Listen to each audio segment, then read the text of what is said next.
আলহামদুলিল্লাহ রবিল আলমিন ওসলাত ওসালাম আলা রসুলহিল করিম ওয়ালা আলিহি ওয়াসহবিহি আজমাইন আম্মা বাদ। তো শুক্রবার আমাদের উসুল উসুন্নার অধ্যয়নের ধারাবাহিকতায় আজকে আমরা উসুল উসুন্না থেকে সালাত না আদায় করলে এর বিধান কি, সেই বিধান সম্পর্কে আজকে ইমাম আহমদ যে আলোচনা করেছেন সেখান থেকে পড়ব। ইমাম আহমদ রাহিমাহুল্লাহ বলেন, ওয়ামান তারাকা সালাতা ফাকাদ কাফারা ওয়ালাইসা মিনাল আমালি শাইউন তারকুহু কুফরুন ইল্লা সালাহ মান তারাকাহা ফাহুয়া কাফিরুন ওয়াকাদ আহাল্লাল্লাহু কাতলাহু।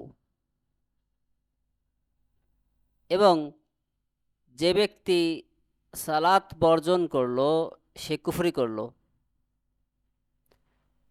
সালাত ছাড়া এমন কোনো আমল নেই যা বর্জন করা কুফরি, সুতরাং যে ব্যক্তি সালাত বর্জন করবে সে কাফের এবং আল্লাহ তাকে হত্যা করাকে বৈধ করেছেন। ওমান তারাকা সালাতা ফাকাদ কাফারা হুনাকা আদিল্লাতুন কাসীরা ইয়া ইখওয়া লিমান ইউকাফিরুনা তারিকা সালাহ ওয়া কাওয়িয়াতুন জিদ্দান ইউকাবিলুহুম মান লা ইউকাফিরু তারিকা সালাহ ওয়া লাহুম তা'ওয়িলাত লিহাদিহি নুসুস মিন আদিল্লাতি মান ইউকাফিরুন ফাইন তাবু ওয়া আকামুস সালাহ ওয়া আতুজ যাকাহ ফাইখওয়ানুকুম ফিদ্দিন فلا تحصل الأخوة إلا بعد الدخول في الإيمان وإقامة الصلاة وإيتاء الزكاة فإن تابوا وأقاموا الصلاة وآتوا الزكاة فخلوا سبيلهم فلا يخلى سبيلهم ويرفع عنهم السيف إلا إذا آمنوا بالله وأقاموا الصلاة وآتوا الزكاة حجج قوية جدا وكثير منها من ترك الصلاة فقد كفر وبين العبد والكفر أو الشرك ترك الصلاة। শেখ রাবি রাহিমাহুল্লাহ এর ব্যাখ্যায় বলেন, এবং যে ব্যক্তি সালাত বর্জন করলো সে কুফরি করলো। শেখ বলেন, হে ভাইয়েরা, যারা সালাত ত্যাগকারীকে কাফের বলেন তাদের পক্ষে অনেক এবং অত্যন্ত শক্তিশালী দলিল রয়েছে। পক্ষান্তরে যারা সালাত ত্যাগকারীকে কাফের মনে করেন না তারাও এর বিপরীতে তাদের অনেক দলিল রয়েছে এবং তাদের নিজস্ব ব্যাখ্যা রয়েছে। যারা কাফের বলেন তাদের দলিলের মধ্যে অন্যতম হলো এই আয়াত, কিন্তু তারা যদি তওবা করে, সালাত কায়েম করে ও যাকাত দেয় তবে দিনের মধ্যে তারা তোমাদের ভাই। সূরা তাওবা। সুতরাং ঈমানে প্রবেশ করা, সালাত কায়েম করা এবং যাকাত আদায় ছাড়া দ্বীনি ভ্রাতৃত্ব অর্জিত হয় না। সুতরাং আর এছাড়াও আল্লাহ তাআলার বাণী, অতএব তারা যদি তওবা করে, সালাত কায়েম করে এবং যাকাত দেয় তবে তাদের পথ ছেড়ে দাও। অতএব তারা আল্লাহর প্রতি ঈমান না আনা, সালাত কায়েম না করা এবং যাকাত প্রদান না করা পর্যন্ত তাদের পথ ছেড়ে দেওয়া যাবে না, ছেড়ে দেওয়া হবে না এবং তাদের উপর থেকে তলোয়ার তুলে নেওয়া হবে না, অর্থাৎ তাদের বিরুদ্ধে যুদ্ধ করতে হবে। এগুলো অত্যন্ত শক্তিশালী এবং এগুলো অত্যন্ত শক্তিশালী দলিল এবং এই দলিলের সংখ্যা অসংখ্য। আর এর মধ্যে আরও রয়েছে হাদিস, এবং যে ব্যক্তি সালাত বর্জন করলো সে কুফরি করলো। আর হাদিসে আরও উল্লেখ রয়েছে, বান্দা এবং কুফর বা শিরকের মধ্যে ব্যবধান হলো সালাত বর্জন করা। فأمر الصلاة عظيم جدا وهي عمود الإسلام، وكما سيأتي في حديث عبد الله بن شقيق كما أشار إليه الإمام أحمد، وليس من الأعمال شيء تركه كفر إلا الصلاة. فأحمد في هذه الرسالة ذهب إلى تكفير تارك الصلاة واحتج بالحديث، واحتج بقول عبد الله بن شقيق. عبد الله بن شقيق قال: كان أصحاب محمد صلى الله عليه وسلم ليس عندهم شيء من الأعمال تركه كفر إلا الصلاة.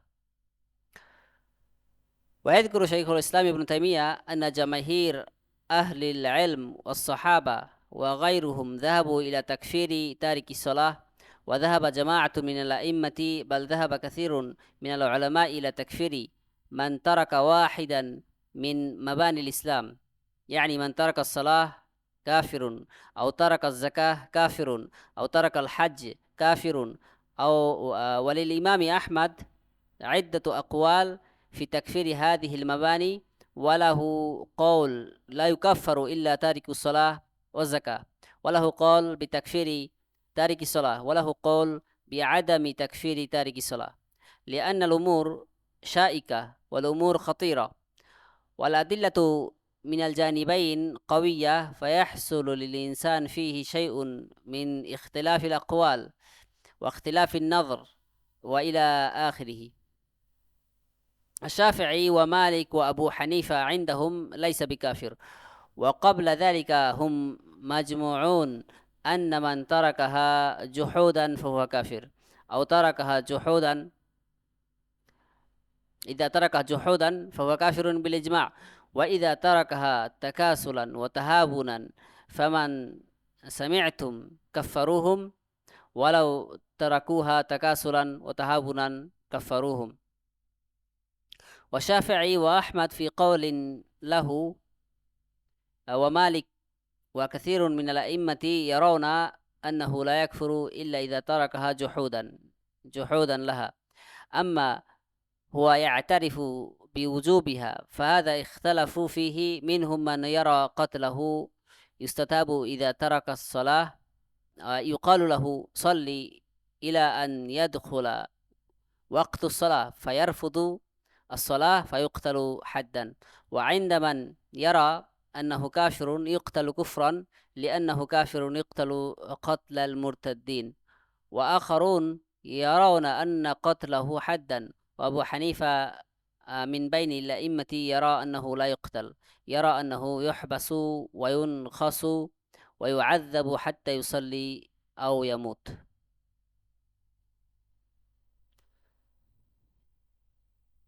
শেখ রবি রহমাল্লাহ বলেন, সুতরাং সালাতের বিষয়টি অত্যন্ত গুরুত্বপূর্ণ এবং এটি ইসলামের খুঁটি। ইমাম আহমদ যেভাবে ইঙ্গিত করেছেন আব্দুল্লাহ ইবনে শাকিকের হাদিসে সামনে যেমনটি আসবে, আমল সমূহের মধ্যে সালাত ছাড়া অন্য কোনো কিছু বর্জন করা কুফরি নয়। ইমাম আহমদ এই রিসালায় সালাত ত্যাগকারীকে কাফের ঘোষণা করার মত পোষণ করেছেন, এবং তিনি হাদিস ও আব্দুল্লাহ ইবনে শাকিকের উক্তি দ্বারা এই দলিল পেশ করেছেন।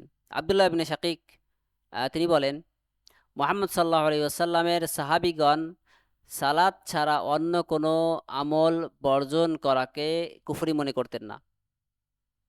শেখুল ইসলাম ইবনে তাইমিয়া রাহিমাহুল্লাহ উল্লেখ করেছেন যে সাহাবীগণ এবং অন্যদের মধ্যে থেকে অন্যান্যদের মধ্য থেকে অধিকাংশ আহলে ইলম তারা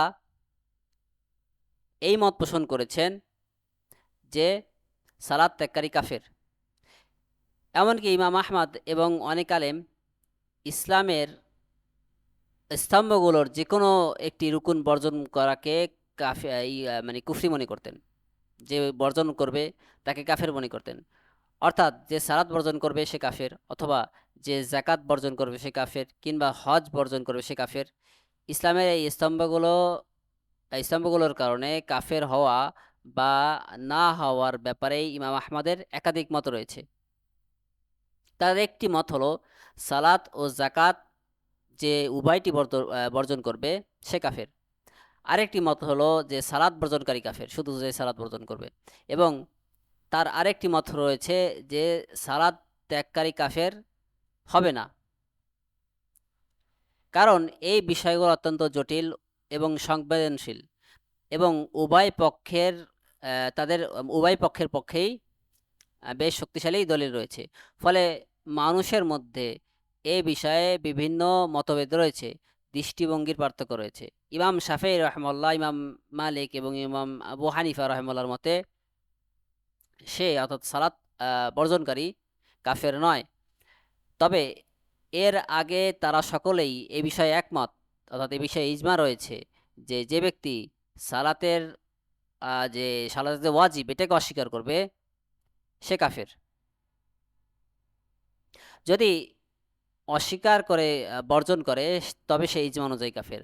আর যদি অলসতা অথবা অবহেলার কারণে বর্জন করে তবে যাদের কথা আপনার কাছে আপনারা আপনারা শুনলেন ইমাম আহমদ এবং অন্যান্যরা তারা আহ, ইমাম আহমদের একটা মত এবং অন্যান্যরা তারা এটাকে তাকে কাফের বলেছেন।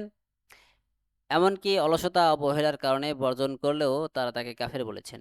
অন্যদিকে ইমাম শাফিঈ রহমুল্লাহ, ইমাম আহমদ এবং ইমাম আহমদের একটি মত এবং ইমাম মালিক এবং বহু ইমাম মনে করেন যে সালাতের সালাতের ওয়াজিব হওয়াকে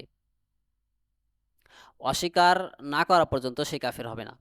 কিন্তু সে যদি এর ওয়াজিব হওয়াকে অস্বীকার করে তবে তাকে নিয়ে আলেমদের মধ্যে মানে অস্বীকার না করে তবে এই বিষয়ে আলেমদের মধ্যে মতভেদ নেই যে সে কাফের। অর্থাৎ যদি অস্বীকার করে সে অবশ্যই কাফের, কিন্তু যদি অস্বীকার না করে তবে এই বিষয়ে মতভেদ রয়েছে।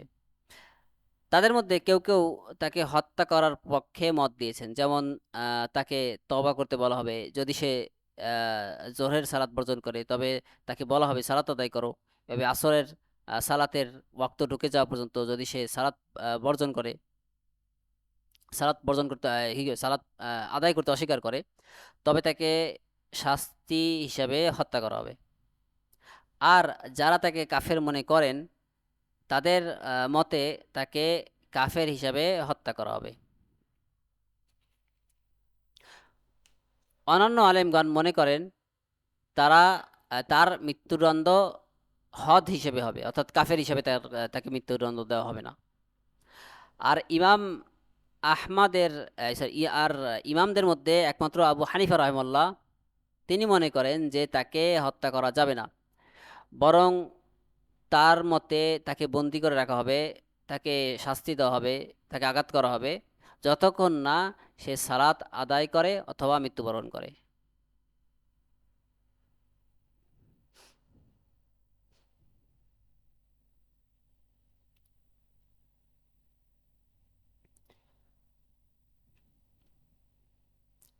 আসহাবু রসুলিল্লাহি সাল্লাল্লাহু আলাইহি ওয়াসাল্লাম। এবং এবার ইমাম আহমদ রহমাল্লাহ সাহাবীদের ব্যাপারে আহলুস সুন্নাহ ওয়াল জামাতের যে আকীদা সেটা উনি বর্ণনা করেছেন। ইমাম আহমদ বলেন, ওয়া খায়রু হাযিহিল উম্মাহ বা'দা নাবিয়্যিহা আবু বকর as-সিদ্দিক থুম্মা উমর ইবনুল খাত্তাব থুম্মা উসমান ইবনু আফফান তাকদ্দামা হাউলাই সালাসা কামা কদ্দামাহুম আসহাবু রাসূলিল্লাহি সাল্লাল্লাহু আলাইহি ওয়াসাল্লাম লাম ইয়াখতালিফু ফি যালিকা। ثم بعد هؤلاء الثلاثة أصحاب الشورى الخمسة علي بن أبي طالب والزبير وعبد الرحمن بن عوف وسعد وطلحة كلهم يصلح للخلافة وكلهم إمام. ونذهب في ذلك إلى حديث ابن عمر كنا نعد ورسول الله صلى الله عليه وسلم حي وأصحابه متوافرون أبو بكر ثم عمر ثم عثمان ثم نسكت. ثم من بعد أصحاب الشورى أهل بدر من المهاجرين، ثم أهل البدر من الأنصار من أصحاب رسول الله صلى الله عليه وسلم على قدر الهجرة والسابقة أولا فأولا. ثم أفضل الناس بعد هؤلاء أصحاب رسول الله صلى الله عليه وسلم القرن الذي بعث فيهم، وكل من صحبه سنة أو شهرا أو يوما أو ساعة أو رآه فهو من أصحابه، له من الصحبة على قدر ما صحبه، وكانت سابقته معه وسمع منه ونظر إليه نظرة فأدناهم صحبة فهو أفضل من القرن الذي لم يروه، ولو لقوا الله بجميع الأعمال كان هؤلاء الذين صحبوا النبي صلى الله عليه وسلم ورأوه وسمعوا منه ومن رآه بعينه وآمن به ولو ساعة أفضل لصحبتهم من التابعين ولو عملوا كل أعمال الخير. ইমাম আহমদ রাহিমাহুল্লাহ বলেন এই উম্মতের নবীর পর সর্বশ্রেষ্ঠ ব্যক্তি হলেন আবু বকর সিদ্দিক রাদিয়াল্লাহু আনহু, তারপর ওমর ইবনুল খাত্তাব রাদিয়াল্লাহু আনহু, এরপর ওসমান বিন আফফান রাদিয়াল্লাহু আনহু। এই তিনজনকে সেভাবেই অগ্রাধিকার দেওয়া হবে যেভাবে রাসূলুল্লাহ সাল্লাল্লাহু আলাইহি সাল্লামের সাহাবীগণ তাদের অগ্রাধিকার দিয়েছেন। এ বিষয়ে তাদের মধ্যে কোনো দ্বিমত ছিল না। এই তিনজনের পর হলেন সূরার বাকি 5 সদস্যগণ, আলী বিন আবি তালিব, জুবাইর, আব্দুর রহমান বিন আউফ, সাদ এবং তলহা। তাদের প্রত্যেকেই খিলাফতের যোগ্য এবং তাদের প্রত্যেকেই একজন ইমাম। এই বিষয়ে আমরা ইবনে ওমরের হাদিসটি অনুসরণ করি, যেখানে তিনি বলেছেন, রাসূলুল্লাহ সাল্লাল্লাহু আলাইহি ওয়াসাল্লাম জীবিত থাকা অবস্থায় এবং তার সাহাবীদের উপস্থিতিতে আমরা শ্রেষ্ঠত্বের দিক থেকে গণনা করতাম প্রথমে আবু বকর, তারপরে ওমর, তারপরে ওসমান এবং এরপর আমরা চুপ থাকতাম। শূরা বা পরামর্শ সবার সদস্যদের পর শ্রেষ্ঠ হলেন মুহাজিরদের মধ্য থেকে বদরের যুদ্ধে অংশগ্রহণকারীরা। তারপর রাসূলুল্লাহ সাল্লাল্লাহু আলাইহি ওয়াসাল্লামের সাহাবীদের মধ্য থেকে যারা আনসারদের মধ্যে বদরি সাহাবী, তারা যারা হিজরত যার হিজরত এবং ইসলামের দিক থেকে অগ্রগামিতার অনুসারে তাদের অর্থাৎ তাদের ফজিলাত বাড়বে বা কমবে। তাদের পর সর্বশ্রেষ্ঠ হলেন রাসূলুল্লাহ সাল্লাল্লাহু আলাইহি ওয়াসাল্লামের সাধারণ সাহাবীগণ, অর্থাৎ সেই প্রজন্ম যাদের মাঝে তিনি প্রেরিত হয়েছেন। যে ব্যক্তি 1 বছর বা 1 মাস কিংবা 1 দিন বা 1 মুহূর্তের জন্য রাসূলুল্লাহ সাল্লাল্লাহু আলাইহি ওয়াসাল্লামের সাহচর্য লাভ করবে অথবা তাকে দেখেছে, তিনি তার সাহাবীদের অন্তর্ভুক্ত। তার সাহচর্য এবং তার সাথে ইসলামের অগ্রগামিতা, তার থেকে হাদিস শোনা এবং তার দিকে মাত্র একবার তাকানোর পরিমাণ অনুযায়ী তিনি মর্যাদা পাবেন।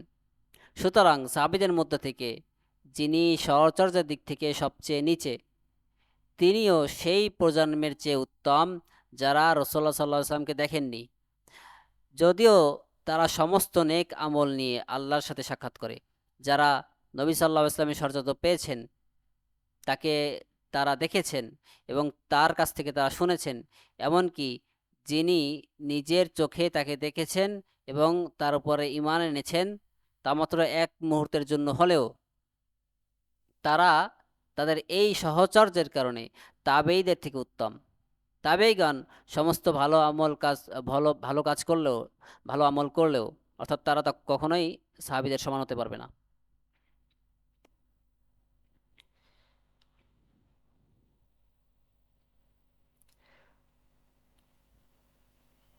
وخير هذه الأمة بعد نبيها أبو بكر الصديق.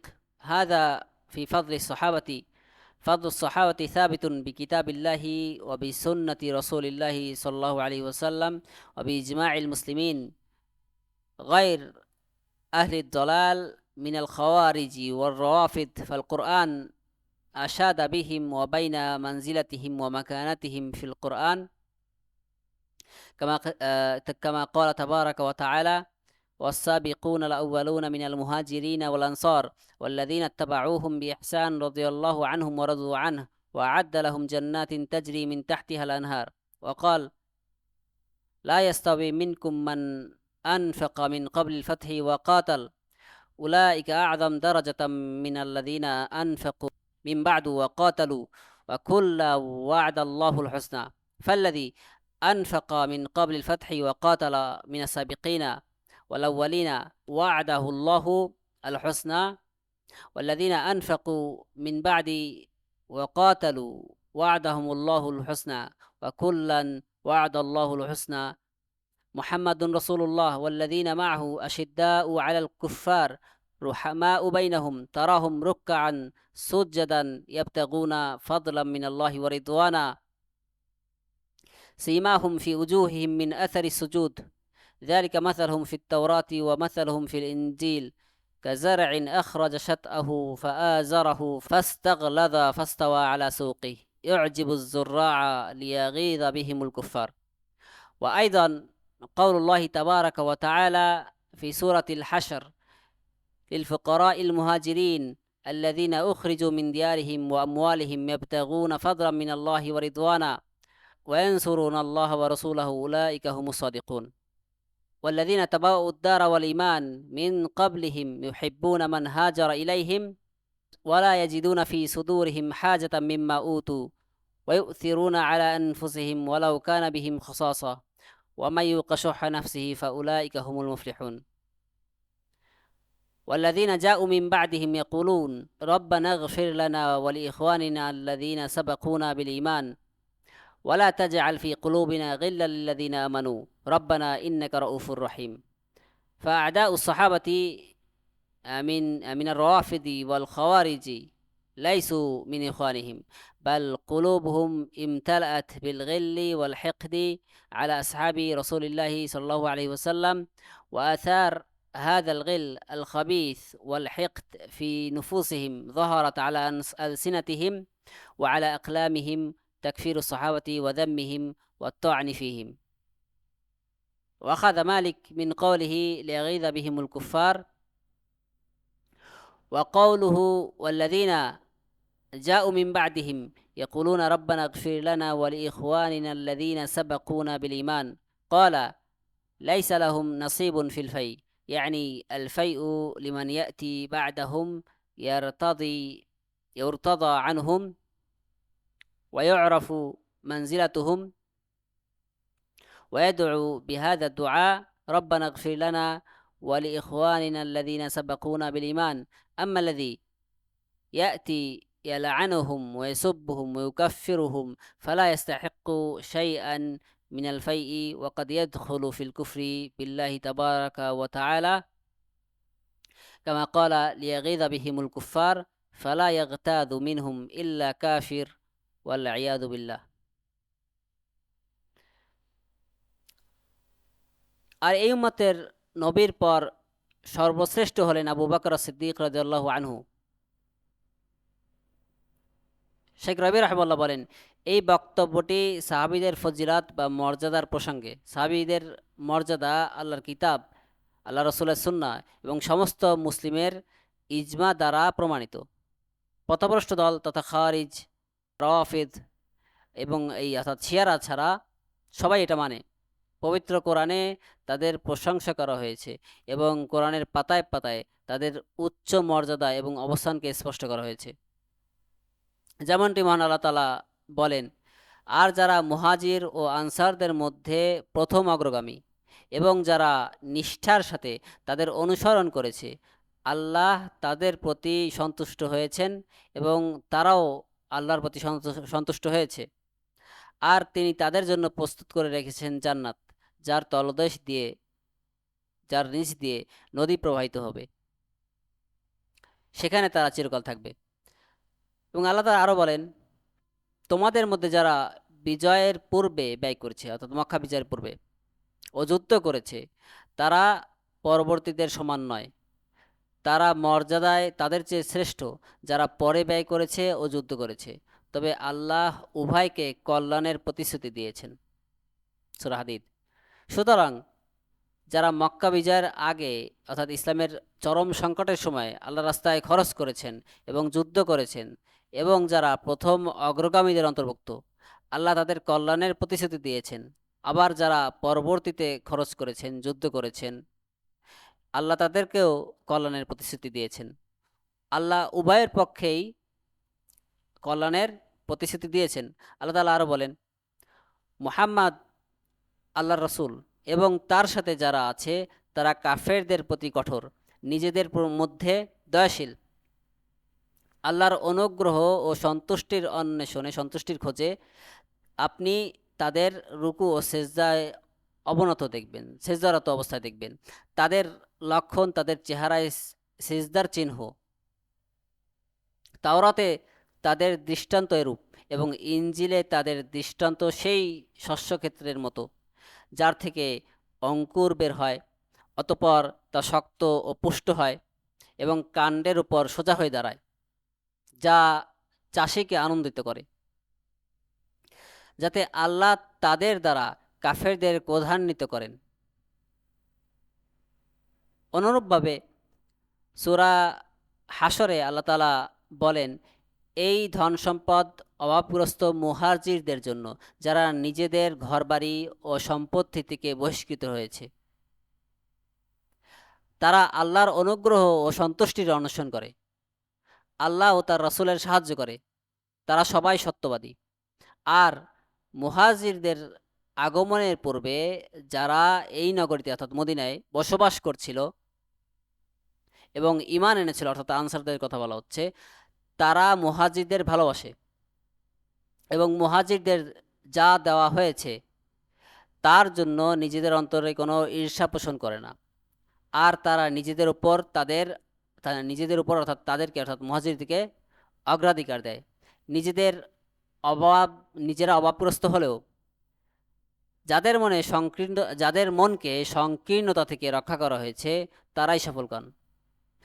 আর যারা তাদের পরে এসেছে তারা বলে, হে আমাদের রব, আমাদের এবং আমাদের সেই ভাইদের ক্ষমা করুন যারা ঈমানে আমাদের পূর্বে অগ্রগামী হয়েছে। আর ঈমানদারদের প্রতি আমাদের অন্তরে কোনো বিদ্বেষ রাখবেন না। হে আমাদের রব, নিশ্চয়ই আপনি অতি দয়াশীল, পরম দয়ালু। সুতরাং সাহাবীদের শত্রু রাফেজি এবং খারেজিরা কখনোই সাহাবীদের দ্বীনী ভাইয়ের অন্তর্ভুক্ত নয় এবং তাদের অন্তর রাসূলুল্লাহ সাল্লাল্লাহু আলাইহি ওয়াসাল্লামের সাহাবীদের প্রতি হিংসা ও বিদ্বেষ দিয়ে পরিপূর্ণ। আর তাদের ভেতরের এই যে নোংরা হিংসা এবং বিদ্বেষের প্রভাব, এটা তাদের মুখে এবং তাদের লিখনিতে প্রকাশ পায়, যার মাধ্যমে তারা সাহাবীদেরকে কাফের বলে, তাদের নিন্দা করে এবং তাদের নামে বিভিন্ন অপবাদ দেয়। ইমাম মালিক রহিমাহুল্লাহ, আল্লাহ তাআলার বাণী, যাতে আল্লাহ তাআলা তাদের দ্বারা কাফেরদের ক্রোধ প্রজ্বলিত করতে পারেন। এবং আর এই আয়াত, আর যারা তাদের পরে এসেছে তারা বলে, হে আমাদের রব, আমাদের এবং আমাদের সেই ভাইদের ক্ষমা করুন যারা ঈমানে আমাদের পূর্বে অগ্রগামী হয়েছে। এই আয়াতগুলো থেকে ইমাম মালিক রহমাল্লাহ দলিল গ্রহণ করেছেন, ফাই অর্থাৎ যুদ্ধ ছাড়া অর্জিত রাষ্ট্রীয় সম্পদ, এর মধ্যে সাহাবী বিদ্বেষীদের কোনো অংশ নেই। অর্থাৎ ফাই বা রাষ্ট্রীয় সম্পদ কেবল তাদের প্রাপ্য যারা সাহাবীদের পরে দুনিয়াতে আসবে। যুদ্ধ ছাড়া সম্পদকে ফাই বলা হয় সাধারণত। যারা সাহাবীদের পরে দুনিয়াতে আসবে এবং সাহাবীদের প্রতি সন্তুষ্টি প্রকাশ করবে, তাদের সুউচ্চ মর্যাদা তারা অনুধাবন করবে এবং এই দোয়া করবে, হে আমাদের রব, আমাদের এবং আমাদের সেই ভাইদের ক্ষমা করুন যারা ঈমানে আমাদের পূর্বে অগ্রগামী হয়েছে। কিন্তু যে ব্যক্তি পরবর্তীতে এসে তাদের অভিশাপ দেয়, গালিগালাজ করে এবং তাদেরকে কাফের বলে, সে এই ফাইয়ের কোনো অংশ পাবে না। এমনকি সে আল্লাহ তাআলার সাথে কুফরিতে লিপ্ত হওয়ার ঝুঁকিতে থাকবে, সাহাবীদেরকে সে গালি দেওয়ার কারণে।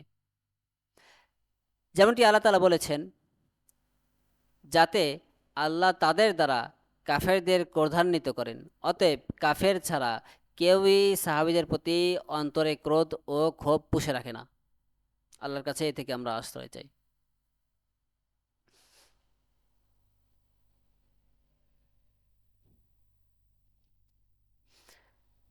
ثم عمر بن الخطاب ثم عثمان كما ورد في البخاري كنا نعد أصحاب رسول الله صلى الله عليه وسلم ورسول الله صلى الله عليه وسلم حي فنقول أبو بكر ثم عمر ثم عثمان ثم نسكت. ثم من مجموع النصوص والفضائل الكثيرة التي وردت في الحث على حبهم رضي الله عنهم ومن واقع الخلافة فضلوا أبو بكر ثم عمر ثم عثمان ثم علي، وكان فيه خلاف بين أهل السنة فيما سبق أيهما أفضل، علي أم عثمان. ثم انتهى هذا الخلاف واجتمع أهل السنة بعد ذلك على هذا الترتيب: أفضل الناس أبو بكر ثم عمر ثم عثمان ثم علي، ثم العشرة المبشرون بالجنة، وهم الزبير بن العوام وطلحة بن عبيد الله عبد الرحمن بن عوف وسعد بن أبي وقاص وسعيد ابن زيد ابن عمرو ابن النفيل وأبو عبيدة ابن عامر الجراح، وهؤلاء يكملون العشرة، هم الذين شهد لهم رسول الله صلى الله عليه وسلم بالجنة، فنشهد لهؤلاء بالجنة ونعترف لهم بفضلهم، ثم نعترف بفضل باقي الصحابة لأن الله وعدهم جميعا بالحسنى، فهم إن شاء الله في الجنة جميعا. ونص رسول الله صلى الله عليه وسلم على أهل بدر وقال لعل الله اطلع على أهل بدر فقال اعملوا ما شئتم قد غفرت لكم. ومعنى هذا أنهم لا يدخلون جهنم بهذه المغفرة، وكذلك لا يدخل أحد النار ممن بايع تحت الشجرة، لا يدخل النار أحد ممن بايع تحت الشجرة، يعني أهل الحديبية، ونحن نرتبهم أفضل الصحابة أولا الأربعة، ثم بقية العشرة، ثم أهل بيعة العقبة، ثم أهل بدر، ثم أهل بيعة الرضوان، ثم بقية الصحابة رضوان الله عليهم، ويتفاوتون في الفضل كما سيذكر الإمام أحمد رحمه الله. ثم بعد هؤلاء الثلاثة أصحاب الشورى الخمسة علي بن أبي طالب وطلحة والزبير وعبد الرحمن بن عوف وسعد بن أبي وقاص وسعيد بن زيد بن عمرو بن نفيل. ذكر هنا سعد، وفي بعض النسخ سعيد. وعلى كل حال كلهم يصلح للخلافة. انظر تقدير الإمام أحمد، كلهم يصلح للخلافة. لماذا؟ لأن عمر رشح هؤلاء، قال اختاروا من هؤلاء، من اختير من هؤلاء فهو خليفة. أحمد أخذ من ترشيح عمر هؤلاء للخلافة لأنهم كلهم أئمة وكلهم يصلحون للخلافة। আবু বকর রাদিয়াল্লাহু আনহুর পরে ওমর ইবনুল খাত্তাব, তারপরে উসমান রাদিয়াল্লাহু আনহুম, যেমনটি সহিহ বুখারীতে বর্ণিত হয়েছে রাসূলুল্লাহ সাল্লাল্লাহু আলাইহি ওয়াসাল্লামের জীবদ্দশায়, সহিহ বুখারীতে যেমনটি বর্ণিত হয়েছে যে রাসূলুল্লাহ সাল্লাল্লাহু আলাইহি ওয়াসাল্লামের জীবদ্দশায় আমরা তার সাহাবীদের মর্যাদার গণনা করতাম যে কে সবচেয়ে বেশি মর্যাদাবান। আমরা বলতাম প্রথমে আবু বকর, তারপর ওমর, তারপর উসমান, এরপর আমরা চুপ থাকতাম। এরপর সামগ্রিক কিতাবুল্লাহর বাণী এবং অর্থাৎ কোরআনের বাণী এবং সাহাবীদের ভালোবাসার প্রতি উদ্বুদ্ধ করে বর্ণিত অসংখ্য ফজিলতের হাদিসের আলোকে এবং খেলাফতের বাস্তবতার উপর ভিত্তি করে ওলামায়ে কেরাম এই মর্মে শ্রেষ্ঠত্ব দিয়েছেন যে প্রথমে হলো আবু বকর, তারপরে উসমান, প্রথমে আবু বকর, তারপরে ওমর, তারপরে উসমান এবং তারপর আলী রাদিয়াল্লাহু আনহু। অবশ্য পূর্বের যুগে আহলুসুন্নাহর মধ্যে উসমান ও আলী রাদিয়াল্লাহু আনহুমার মধ্যে কে সবচেয়ে বেশি উত্তম এই নিয়ে কিছুটা মতপার্থক্য ছিল, কিন্তু পরবর্তীতে এই মতভেদের অবসান ঘটে এবং আহলুসুন্নাহর সমস্ত উলামায়ে কেরাম এ বিষয়ে একমত হন, অর্থাৎ এই চারজনের ব্যাপারে, যে তিন নম্বরে হলেন উসমান এবং 4 নম্বরে আলী রাদিয়াল্লাহু আনহু। মানুষের মধ্যে নবী রাসূলদের পর সর্বোত্তম হলেন আবু বকর, তারপরে ওমর, তারপরে উসমান, তারপরে আলী। এরপর স্থান হলো জান্নাতের সুসংবাদপ্রাপ্ত বাকি 10 জন সাহাবীর। তারা হলেন জুবাইর ইবনুল আওয়াম, তালহা ইবনু উবাইদিল্লাহ, আব্দুর রহমান ইবনু আউফ, সাদ ইবনু আবি ওয়াক্কাস, সাঈদ ইবনু যায়েদ ইবনু আমর ইবনু নুফাইল এবং আবু উবাইদ আমির ইবনু জাররাহ। এরাই সেই 10 জন সাহাবী যাদের ব্যাপারে রাসূলুল্লাহ সাল্লাল্লাহু আলাইহি ওয়াসাল্লাম জান্নাতের সাক্ষ্য দিয়েছেন।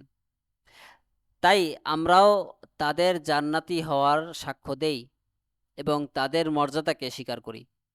তারপর আমরা বাকি সকল সাহাবীদের ফজিলত ও মর্যাদাকে স্বীকার করি, কারণ আল্লাহ তাআলা তাদের সকলের সাথেই হোসনা অর্থাৎ কল্যাণের ওয়াদা দিয়েছেন, জান্নাতের ওয়াদা দিয়েছেন। সুতরাং ইনশাআল্লাহ তারা সকলেই জান্নাতি। রাসূলুল্লাহ সাল্লাল্লাহু আলাইহি ওয়াসাল্লাম বিশেষভাবে বাদরি অর্থাৎ যারা বদরের যুদ্ধে অংশগ্রহণ করেছেন তাদের ব্যাপারে সুস্পষ্টভাবে বলেছেন, হয়তো আল্লাহ তাআলা বদরের যুদ্ধে যারা অংশগ্রহণ করেছেন তাদের অন্তরের খবর অবগত হয়ে বলেছেন, তোমরা যা ইচ্ছা করো আমি তোমাদের ক্ষমা করে দিয়েছি। এর অর্থ হলো এই ক্ষমার কারণে তারা জাহান্নামে প্রবেশ করবেন না।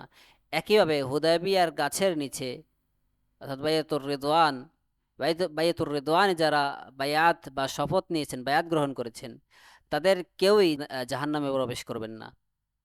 তাই সাহাবায়ে কেরামের মর্যাদার ক্রমান্বয় হলো এইভাবে যে প্রথমে হলো 4 খলিফা, তারপরে আশারা মুবাশশারা 10 জন যে সাহাবী যাদেরকে রাসূলুল্লাহ সাল্লাল্লাহু আলাইহি ওয়াসাল্লাম একটা হাদিসে উল্লেখ করেছেন 10 জনের নাম জান্নাতের। অতঃপর বায়আতু আকাবার সদস্যগণ, তারপরে বদরের যুদ্ধে অংশগ্রহণকারীগণ, তারপরে বায়আতুর রিদওয়ানের অন্তর্ভুক্ত সাহাবীগণ, এরপর বাকি অন্যান্য সাহাবীগণ। অবশ্য ইমাম আহমদ রাহিমাহুল্লাহ পরবর্তীতে যেভাবে উল্লেখ করেছেন সেই অনুযায়ী তাদের পারস্পরিক মর্যাদার তারতম্য রয়েছে, অর্থাৎ তারা অনেকেই শুধু বদরের যুদ্ধে অংশগ্রহণ করলেও তাদের মধ্যে পার্থক্য রয়েছে। অতঃপর এই 3 জনের পর অর্থাৎ আবু বকর, ওমর ও উসমান রাদিয়াল্লাহু আনহুর পর শূরার বাকি 5 সদস্যগণ অর্থাৎ আলী ইবনে আবি তালিব, তলহা, জুবাইর, আব্দুর রহমান ইবনে আউফ এবং সাদ ইবনে আবি ওয়াক্কাস, এবং কোন কোন পাণ্ডুলিপিতে এইভাবে উল্লেখ আছে সাঈদের নামে, সাঈদ রাদিয়াল্লাহু আনহুর নামও এসেছে। যাই হোক, তাদের যে কোনো একজন মিলে এই 6 জনের দলটিকে পূর্ণ করে। তারা প্রত্যেকেই খেলাফতের যোগ্য ছিলেন। ইমাম আহমদ রাহিমাহুল্লাহর এই মূল্যায়নটি আপনারা লক্ষ্য করুন। তিনি বলেছেন যে প্রত্যেকেই খিলাফতের যোগ্য ছিলেন। কেন? কারণ ওমর রাদিয়াল্লাহু আনহু নিজে তাদের মনোনীত করে বলেছিলেন, তোমরা এদের মধ্য থেকে পরবর্তী খলিফা নির্বাচিত করো। এদের মধ্য থেকে যাকে নির্বাচিত করা হয়েছে, যাকে নির্বাচিত করা হবে তিনিই খলিফা। ইমাম আহমদ রাহিমাহুল্লাহ ওমর রাদিয়াল্লাহু আনহু কর্তৃক খিলাফতের এই ব্যক্তিদের মনোনয়ন দেওয়ার ঘটনা থেকেই এই সিদ্ধান্ত নিয়েছেন যে তারা সকলেই উম্মতের নেতা এবং প্রত্যেকেই খলিফা হওয়ার পূর্ণ যোগ্যতা রাখতেন। নাযহাবু ফি যালিকা ইলা হাদিস ইবনে ওমর কুন্না নাউদ্দু ওয়া রাসূলুল্লাহ সাল্লাল্লাহু আলাইহি ওয়াসাল্লাম হাই ওয়া আসহাবুহু মুতাওয়াফিরুন আবু বকর সুম্মা ওমর সুম্মা উসমান সুম্মা নাসকুতু সুম্মা মিন বাদি আসহাবি আশ-শুরা আহলু বদর من المهاجرين، يعني هناك أيضا كما تعرفون أهل السنة من دراستهم واستقرائهم الفضائل علي وهي كثيرة جدا من وقائع البيعة واختيار الصحابة له ومبايعتهم له جاء في الترتيب رابعا في الخلافة ورابعا في الفضل. ثم من بعد أصحاب الشورى أهل بدر من المهاجرين من أهل بدر من الأنصار. بعض الناس يقدم أهل بيعة العقبة على أهل بدر، وأكثر الذين بايعوا في العقبة حضروا بدرا. أهل بدر من الأنصار من أصحاب رسول الله صلى الله عليه وسلم على قدر الهجرة والسابقة أولا فأولا.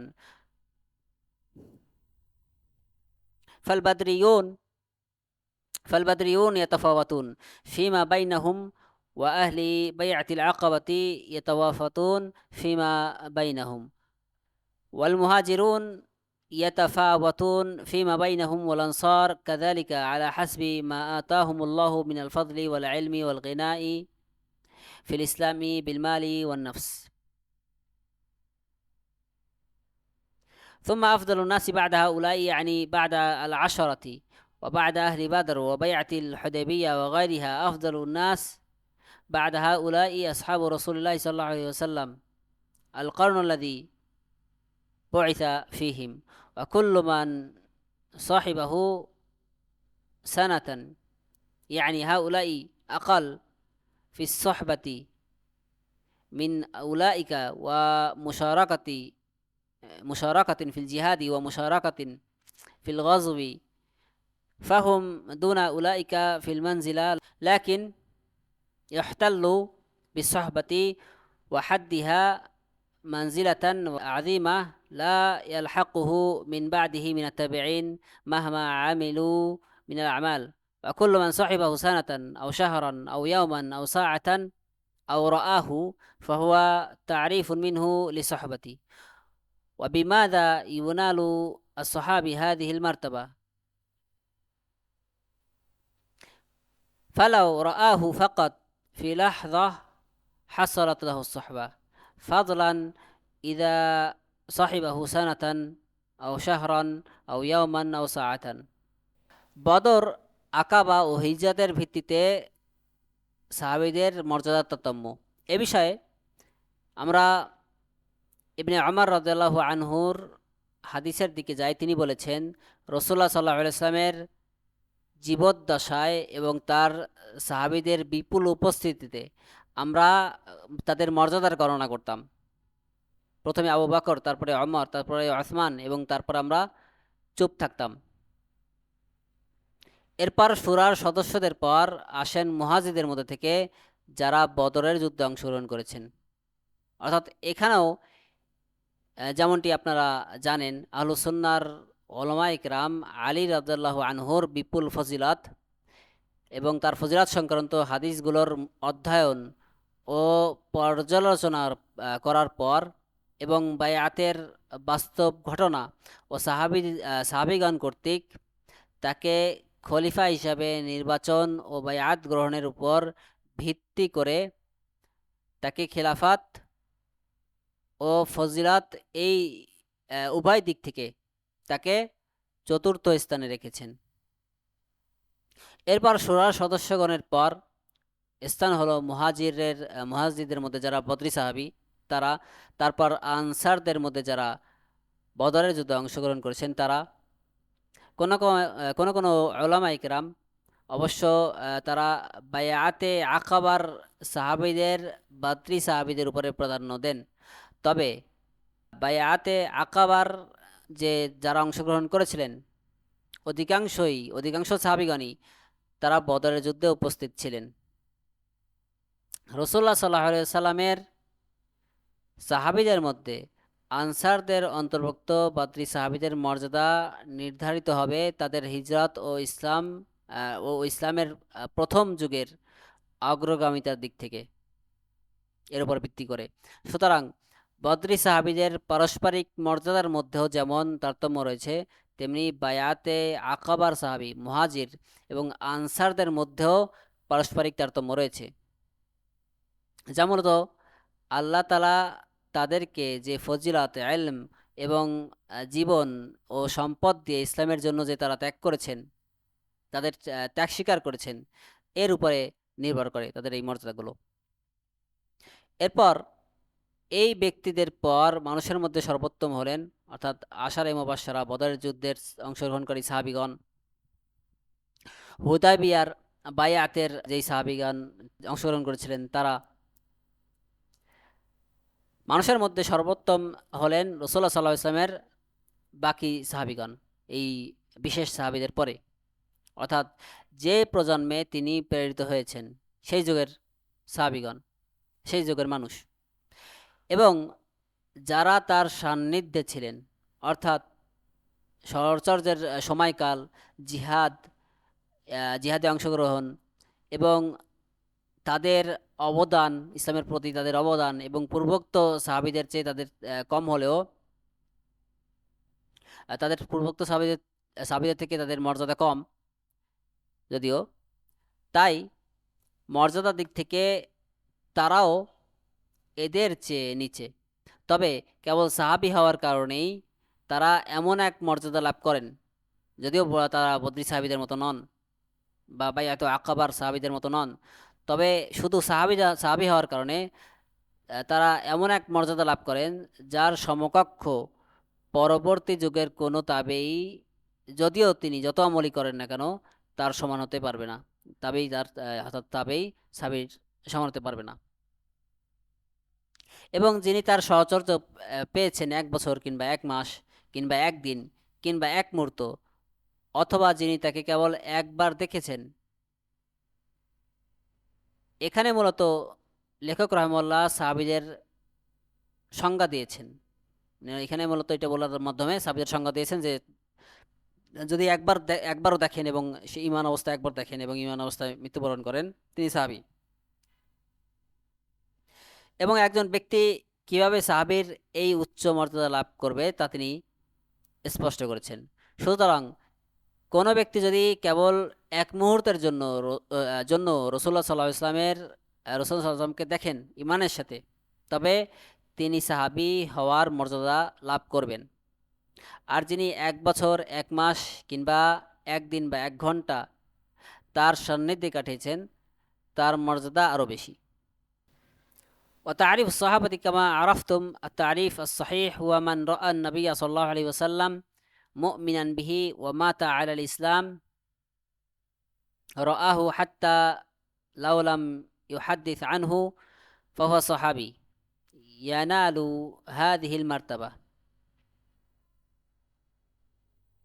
العظيمة، ويدخل في عداد قول النبي صلى الله عليه وسلم لا تسبوا أصحابي، فوالذي نفسي بيده لو أنفق أحدكم مثل أحد ذهبا ما بلغ مد أحدهم ولا نصيفه، إن شاء الله يكونون كلهم في هذه المرتبة العظيمة.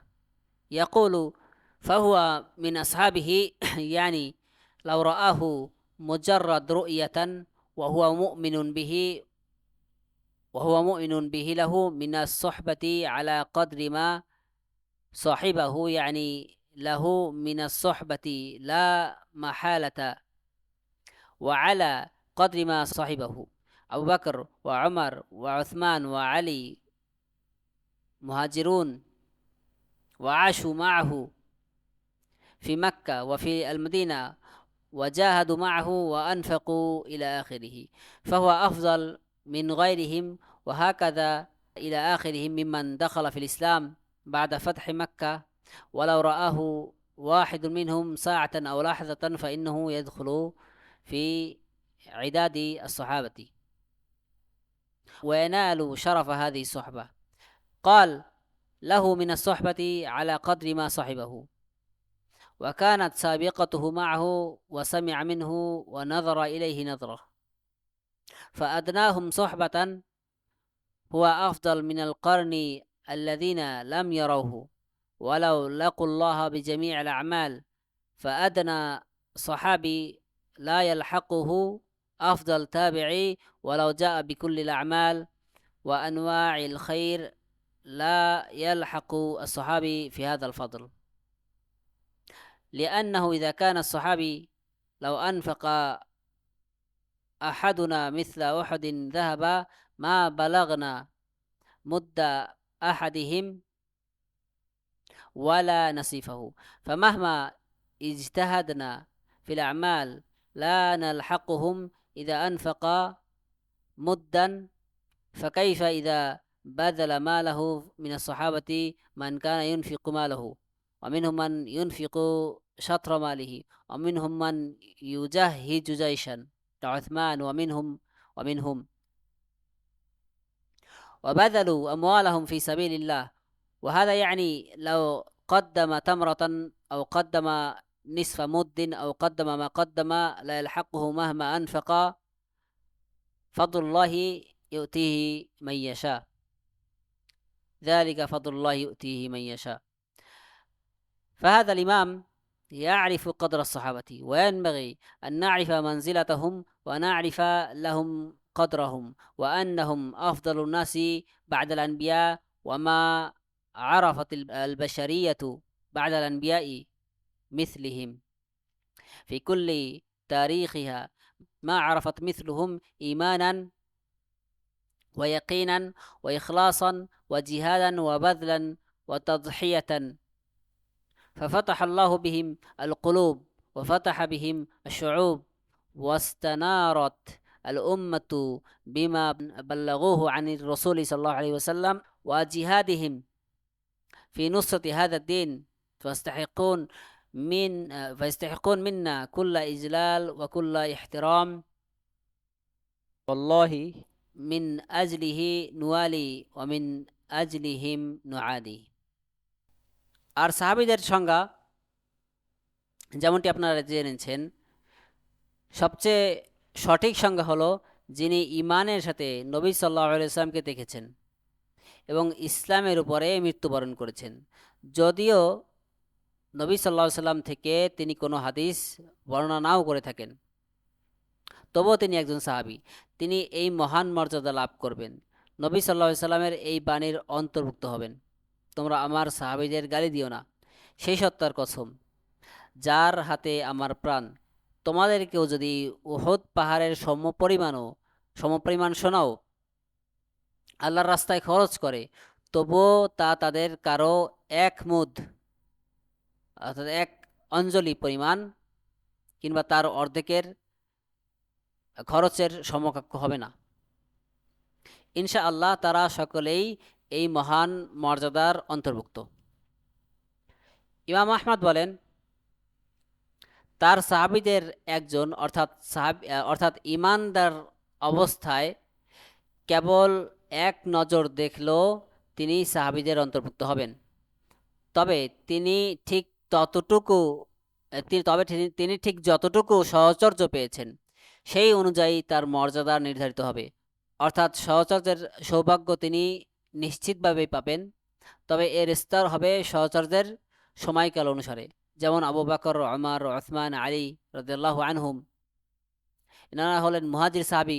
তারা মক্কায় ও মদিনায় নবী সাল্লাল্লাহু আলাইহি ওয়াসাল্লামের সাথে তারা জীবন কাটিয়েছেন, তার সাথে জিহাদ করেছেন এবং সম্পদ ব্যয় করেছেন।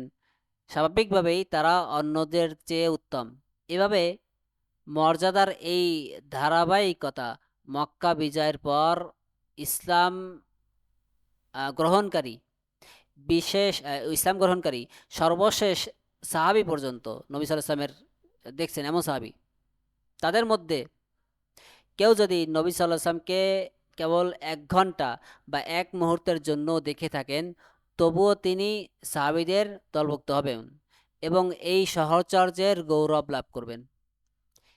ইমাম আহমদ রাহিমাহুল্লাহ বলেন, নবী সাল্লাল্লাহু আলাইহি ওয়াসাল্লামের সাথে তার সহচর্যের সময়কাল, তার অবদান, তার থেকে হাদিস শ্রবণ এবং তার দিকে কেবল এক নজর তাকানোর পরিমাণের উপর ভিত্তি করে তিনি সহচর্যের মর্যাদা পাবেন। সুতরাং সহচর্যের দিক থেকে যিনি সবচেয়ে নিচের স্তরে আছেন, তিনিও সেই প্রজন্মের চেয়ে উত্তম যারা নবী সাল্লাল্লাহু আলাইহি ওয়াসাল্লামকে দেখেননি। যদিও তার সমস্ত নেক আমল নিয়ে তারা তিনি আল্লাহর সাথে সাক্ষাৎ করেন। সবচেয়ে সাধারণ একজন সাহাবীর যে মর্যাদা, তার যে মর্যাদা আছে, তার মর্যাদায় একজন যেই তাবেই সবচেয়ে বেশি মর্যাদার তাবেই, তিনি ওই সবচেয়ে সাধারণ মর্যাদার সাহাবী, তার মর্যাদায় পৌঁছাতে পারবেন না।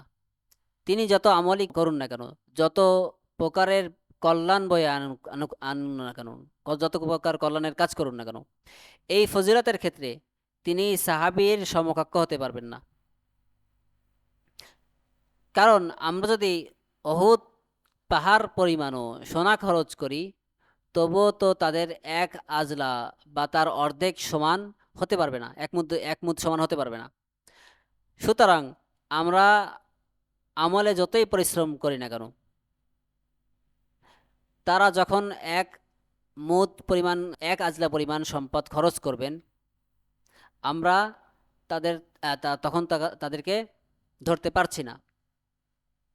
তাহলে সাহাবীদের মধ্যে যারা নিজেদের বিপুল সম্পদ খরচ করেছেন, বিলিয়ে দিয়েছেন, তাদের মর্যাদা কত ঊর্ধ্বে। তাদের মধ্যে কেউ কেউ সম্পূর্ণ সম্পদ দান করে দিয়েছেন, কেউ অর্ধেক সম্পদ দিয়ে দিয়েছেন, আবার কেউ যেমন ওসমান রাদিয়াল্লাহু আনহু, তিনি একাই একটি বাহিনীকে প্রস্তুত করে দিয়েছেন। তারা আল্লাহর রাস্তায় নিজেদের সম্পদ অকাতরে বিলিয়ে দিয়েছেন। আর সাধারণ কোনো সাহাবী যদি একটি খেজুর বা অর্ধেক আজালাও খাদ্য তিনি দান করে থাকেন, পরবর্তী যুগের কেউ যদি যতই সম্পদ খরচ করুক না কেন, তার সমকক্ষ হতে পারবে না। আল্লাহ তাআলা বলেন, যালিকা ফাদলুল্লাহি ইউতিহি মাইয়াশা, এটি আল্লাহর অনুগ্রহ, তিনি যাকে ইচ্ছা তাকে দান করেন। ইমাম আহমদ রাহিমাহুল্লাহ সাহাবীদের এই প্রকৃত মর্যাদা ও মূল্য তিনি অনুধাবন করতেন। আমাদের উচিত তাদের মর্যাদা ও অবস্থান সম্পর্কে জানা এবং তাদের এই হকের স্বীকৃতি দেওয়া। নবীগণ আলাইহিস সালামের পর তারাই মানুষদের মধ্যে সর্বোত্তম। সমগ্র ইতিহাসে নবীদের পর মানবজাতির মধ্যে তাদের মতো ঈমান, ইয়াকিন, ইখলাস, জিহাদ, দান ও আত্মত্যাগের কোনো নজির নেই। আল্লাহ তাআলা তাদের মাধ্যমেই মানুষের অন্তরসমূহকে জয় করেছেন, বিভিন্ন জাতিকে মুক্ত করেছেন এবং রাসূলুল্লাহ সাল্লাল্লাহু আলাইহি ওয়াসাল্লামের কাছ থেকে তারা তারা যা পৌঁছে দিয়েছেন, অর্থাৎ নবী সাল্লাল্লাহু আলাইহি ওয়াসাল্লামকে যেই তথ্য নবী সাল্লাল্লাহু আলাইহি ওয়াসাল্লামের সম্পর্কে আমাদেরকে নবী সাল্লাল্লাহু আলাইহি ওয়াসাল্লামের হাদিস পৌঁছে দিয়েছেন, কোরআন পৌঁছে দিয়েছেন, তার আলোকেই এই উম্মাত আলোকিত হয়েছে। এই দিনকে বিজয়ী করার পেছনে তাদের যে জিহাদ ও সংগ্রাম রয়েছে, তার কারণে তারা আমাদের কাছ থেকে সর্বোচ্চ সম্মান, সর্বোচ্চ শ্রদ্ধা এগুলো পাওয়ার যোগ্য। আল্লাহর কসম, তাদের ভালোবাসার উপর ভিত্তি করেই আমরা বন্ধুত্ব স্থাপন করি এবং তাদের প্রতি বিদ্বেষের কারণেই আমরা শত্রুতা পোষণ করি। আমিন হুনা তাকদির আহলি সুন্নতি লাহুম ক্বালু মান ইনতাকাসা সাহাবিয়ান ওয়াহিদান ফাহুয়া জিন্দিক ইন্তিকাসান ফাকাত কাইফা বিসাব্বি ওয়াত-তা'নি ওয়াত-তাকফির ওয়া মান ইনতাকাসা সাহাবিয়ান ফাহুয়া রাফিদিয়ুন খাবিস। هذا يا إخواننا حق وحماية أعراض أصحاب رسول الله صلى الله عليه وسلم، وكيف وقد رضي الله عنهم، كيف وقد وعدهم بالجنة، كيف وقد زكاهم وأنزل هذه المنزلة العظيمة وعرفها الصحابة بعضهم لبعض، وعرفها التابعون، وعرفها علماء الأمة السابقين، عرفوا هذه المنزلة، ويبقى الغثاء والجهلة والضلال والزنادقة يوعدون هؤلاء. ولهذا علامة النفاق بغض الأنصار، وعلامة الإيمان حب الأنصار، فكيف بالمهاجرين؟ والمهاجرين لا شك أفضل من الأنصار، فحبهم إيمان من باب أولى وبغضهم نفاق من باب أولى. وكيف إذا بدأ البغض والعداوة بأبي بكر وعمر وعثمان وعلي رضي الله عنهم وإخوانهم من سادات الصحابة، يعني أتباع ابن سبأ اليهودي عندهم أفضل من أبي بكر وعمر، ما شاء الله. أتباع ابن سبأ اليهودي، مدرسة ابن سبأ أفضل من مدرسة محمد على طريقة الروافض والخوارج قبحهم الله، وكلهم خرجوا من مدرسة ابن سبأ الروافض والخوارج، ثاروا على عثمان وبعدها خرج منهم الروافض والخوارج، فهم تلامذة ابن سبأ جميعا، فعلى مذهبهم قبحهم الله يكون ابن سبأ أخرج أناسا ما شاء الله مؤمنون، ومحمد صلى الله عليه وسلم ما أخرج أحدا إلا ثلاثة أو أربعة وعشرة على حسب ما يقول الروافض. আর সাহাবীদের প্রতি আহলুস সুন্নাহর এই সুউচ্চ শ্রদ্ধাবোধ থেকেই ওলামায়ে কেরাম বলেছেন, যে ব্যক্তি মাত্র একজন সাহাবীকেও খাটো করে দেখবে, তার মর্যাদা ক্ষুণ্ণ করবে, সে একজন জিন্দিক। যেখানে কেবল খাটো করে দেখাই জিন্দিক হওয়ার শামিল, সেখানে গালিগালাজ করা, অপবাদ দেওয়া এবং কাফের আখ্যা দেওয়ার পরিণতি কত ভয়াবহ হতে পারে।